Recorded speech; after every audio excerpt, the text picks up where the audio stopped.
Hey, welcome back. This is intermediate coding in Minecraft. Let me hide behind this NPC. Oh, she didn't like that. This is intermediate coding in Minecraft with your favorite computer science and coding teacher, Mr. Pitts. Oh, unlock the door. So I guess we're ready for lesson 4. Before I do that, it was really bothering me in the last episode. This auto jump thing. Let's find, where is that? There it is. Turn that thing off. Ooh, goodness gracious, that was driving me nuts. Yeah, I do not want auto jump. Oh my goodness, oh, that's so much better. Okay, so lesson 4. Again, reminder. Here is your teleport robot to take you back if you need to go back and review. Lesson 4 is advanced logic. So welcome to advanced logic. So last lesson and episode was logic. This is advanced logic. Let's get into it. So logic is used in computer programs, and boy howdy, it is definitely used in computer programs. When you need to make a decision and possibly take one of many paths based on that decision. We explored the if-then block, which allowed us to run some code if a condition was true. You may want to take a different path based on the value of the variable or the comparison that we use. So we will use a if-then-else block, which I briefly touched on in the last episode, which we can use to make a choice between multiple code pathways.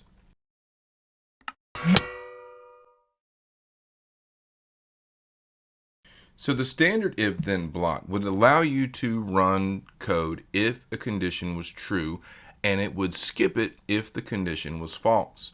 The if-then block, what that's going to do is it's going to allow you to run a code if a condition is true, and then it's going to run different code if that condition is false.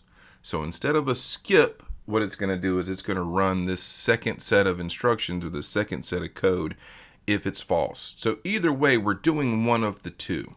So this is a great flow chart. If the weather is nice, we're going to play outside. If it is not nice, we will play inside. Either way we're playing, this is a great flow chart. So the way we turn an if-then block into an if-then-else block is just pressing the plus. If this is true, we're going to run this.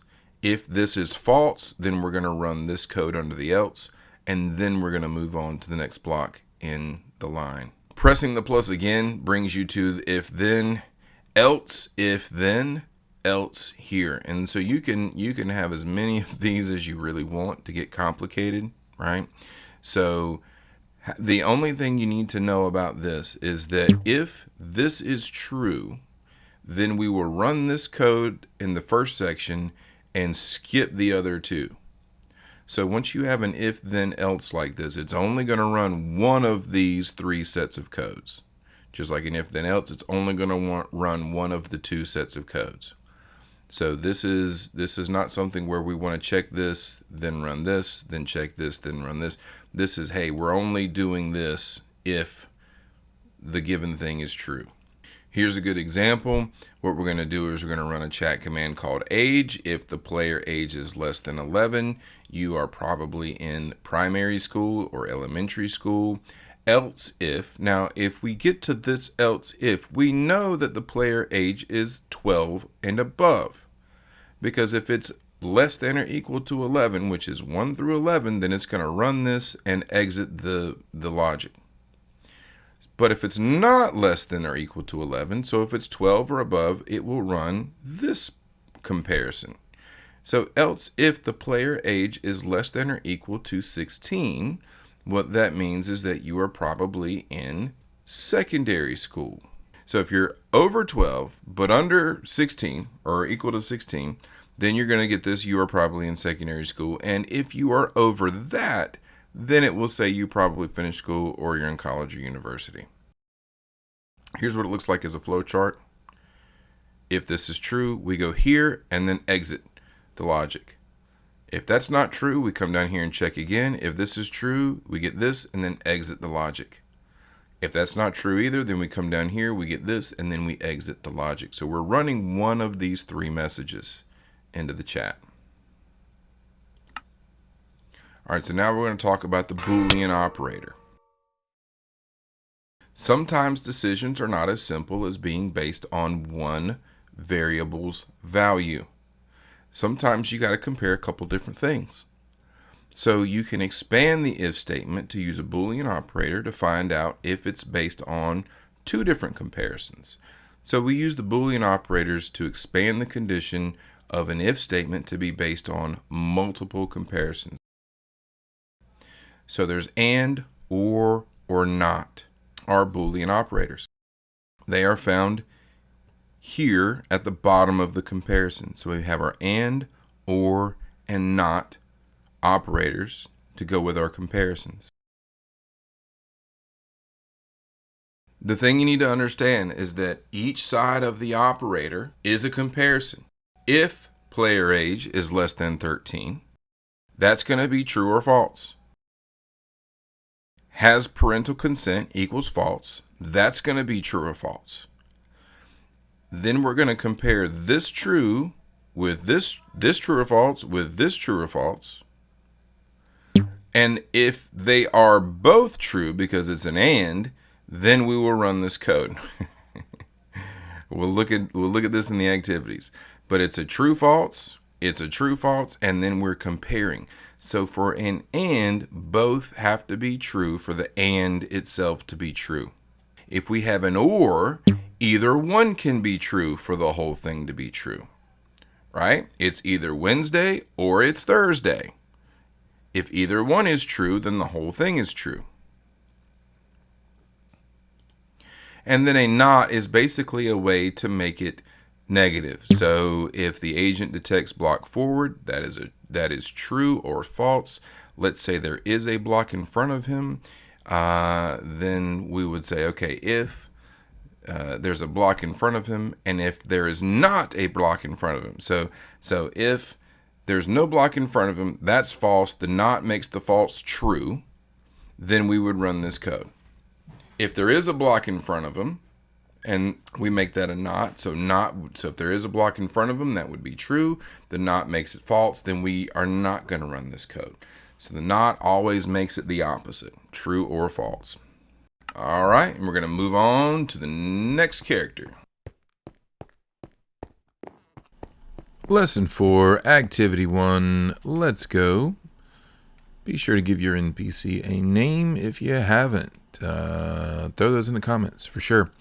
So again, we're going to expand on the if-then block by adding in the if-then-else block in this activity. So we're going to step in the ring, hit activity 1,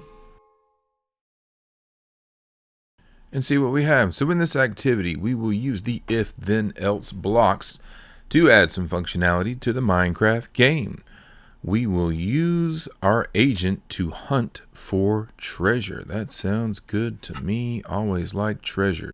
We're going to head over to the player drawer and drag out this on player walk block.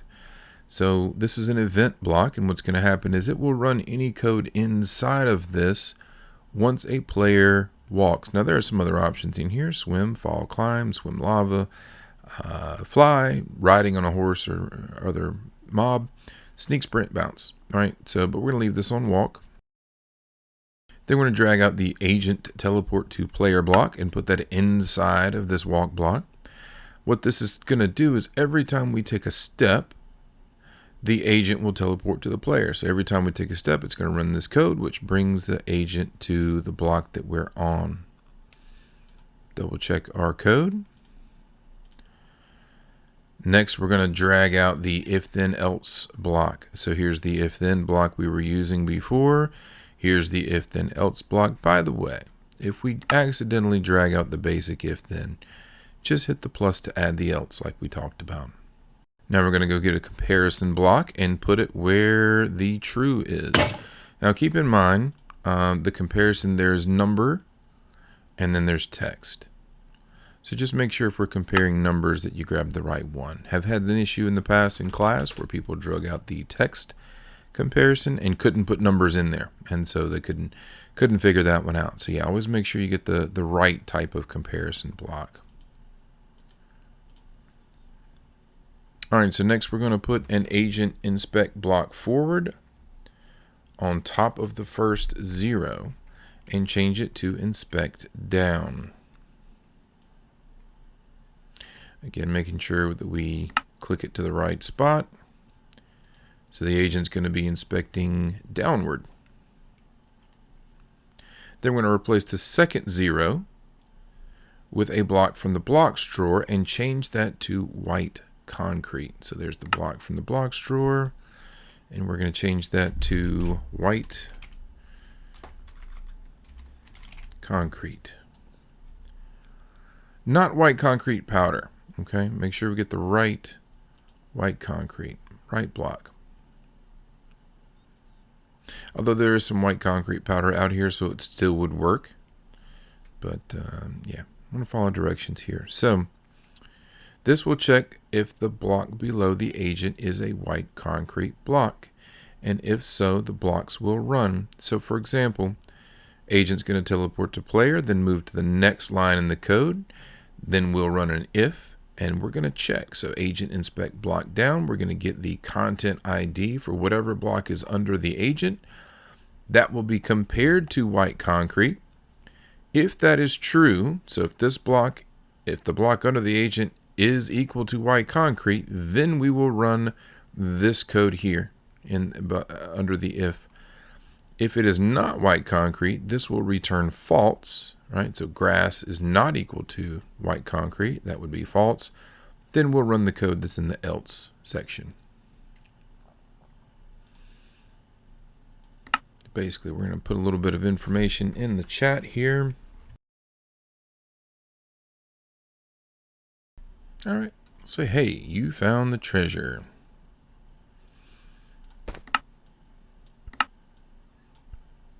And we'll change this to something like that, right?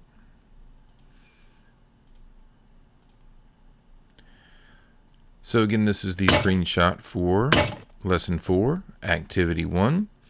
Pretty simple code. When we walk around the ring, the agent should teleport to us every time we take a step. And then right after that step, right after he teleports to us, we'll compare that block underneath to white concrete and then say one of two things. So every time I take a step, what I would expect to see is the agent teleport to that block and then something pop up in the chat. This message or this message. So let's test that out. And we notice nothing happens because I'm not walking. So as soon as I take that first step, the agent teleports to me, which is a grass block underneath us, and it says that's not it, so keep looking. Okay, so every time I take a step. Now, if I step on this one, it's white concrete, it says, hey, you found the treasure. So any block that I step on that is not white concrete, we get the that's not it message. But as soon as we step on the white concrete, hey, you found the treasure. So again, just to summarize that, basically the if then else block is we're going to run one of these two codes. No matter how many layers that we have in the if then else, you're running one of the codes. And the else basically says if none of these up here are true, then we're going to run this as a sort of a catch-all. Okay, so that's activity 1. I'm going to go ahead and stop the code. Remember, press C and then hit X or escape, and then that way the code's not running. Otherwise, he would just follow me around putting stuff in the chat. So once we're done there, we're going to hit completed. And then we're going to move on to the next NPC. And he's right here. Not sure what's going on with the green. I've seen this person NPC a couple times, and he looks almost like one of the bad guys in the comic books as he's like transforming into something. Or maybe he's wearing a mask and gloves. I don't know. Either way, this NPC is using Boolean operators. So now we're going to add those Boolean operators in. They're going to create more complex comparisons. So we may need to take a certain path based on the comparison of two variables. And only if these two comparisons are both true, then we would take that path. In activity 2, we will use the Boolean operators to enhance the functionality of the if-then block. So we'll create a program that will use the if-then-else statement and some Boolean operators to check the age of the player. So this is going to span 2 activities, 2 and 3. In this program, we will create a variable called age that the player will test in the chat command. All right, so we have an on chat command, and we're going to change that to age.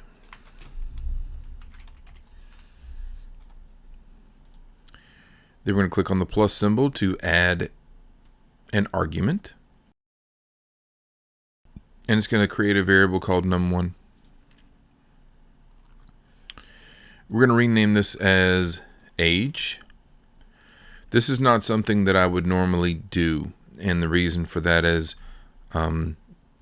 if you type in the word age, are you referring to the chat command or are you referring to the variable? So I would probably name them something slightly different. You never want to have names that overlap, but we'll roll with it. From the logic drawer, we're going to drag out if then else block. And then we're going to replace the default true with a Boolean and from the logic drawer. So again, we're going to find these Boolean operators at the bottom of the logic drawer. So we have the and or. By the way, it's the same block. And or is right there together. And then we're going to do a comparison block in the first part. So here's our comparison. Again, make sure it snaps to just the left side of that and not taking over the whole block, right? So just drag that in there. I think we're supposed to make that greater than or equal to. So you need to know all of these from math. So this is equal to. This is not equal to. This is less than. This is less than or equal to. This is greater than or equal to. So we need to know which one we're supposed to use.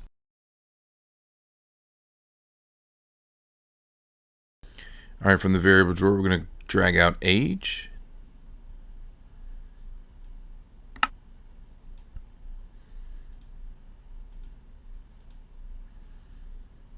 Put another comparison over here on the right-hand side. We're going to change that to less than or equal to.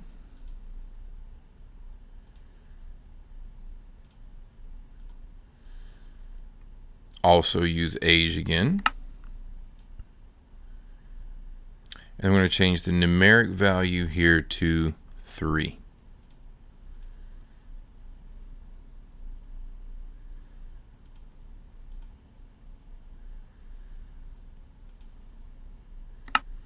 We're going to throw a say in here, and then this is going to say, you are a baby!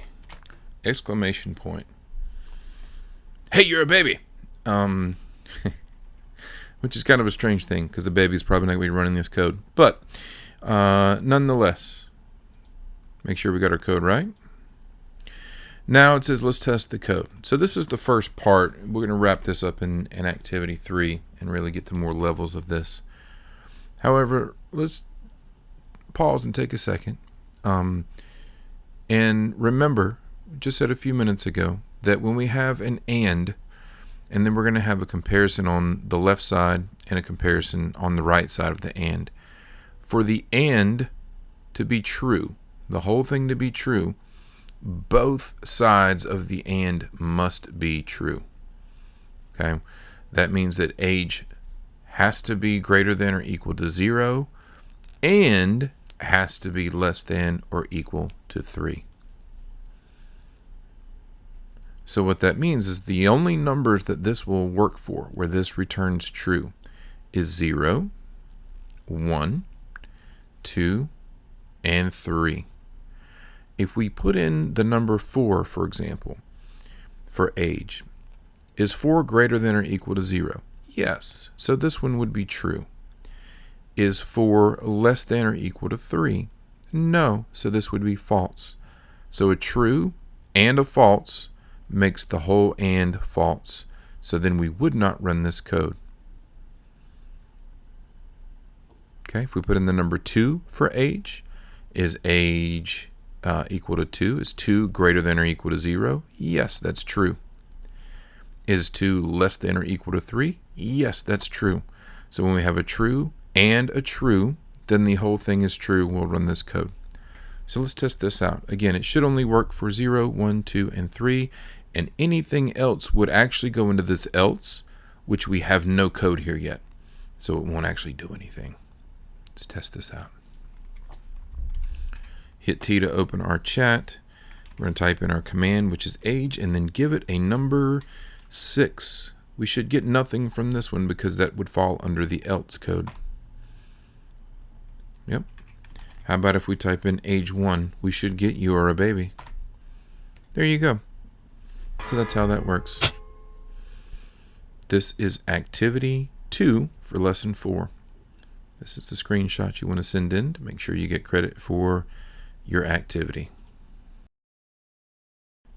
Okay. All right, now we're going to talk to the NPC and head on to activity 3. Basically, activity 3, they give us the code that we had at the end of activity 2, and then we're going to expand on our knowledge of the if-then-else block. So remember to add another layer. We're going to click the plus symbol. Then we're going to pull out another and put that in the false part. Okay, we're going to put a comparison in each side of the Boolean and. So use this comparison here. Whoops, make sure it snaps to the right spot. There and there. Change the first one to greater than,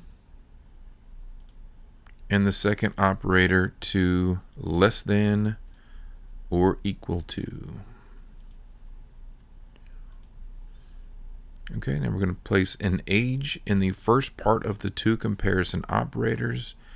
Basically what it's saying is to put an age here, and he's hiding, put an age there. And then we're going to change the first value to 3. And in the second comparison, change the block to 12. Okay, got it. Now we're going to put something in the chat there. You are a kid, which is a baby goat, so that's a weird thing. I'm kidding. You're a kid. So you're a kid. Exclamation point. We're excited about this. All right.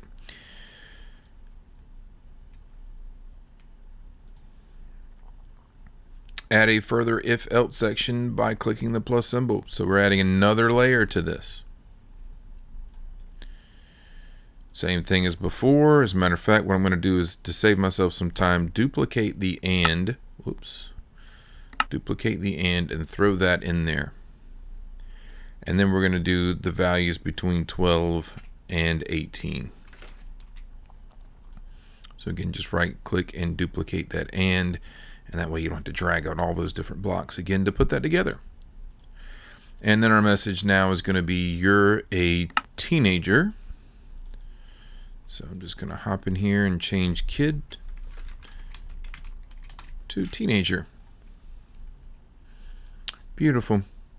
Now we're going to finally place a say in the else piece. And it says you're an adult.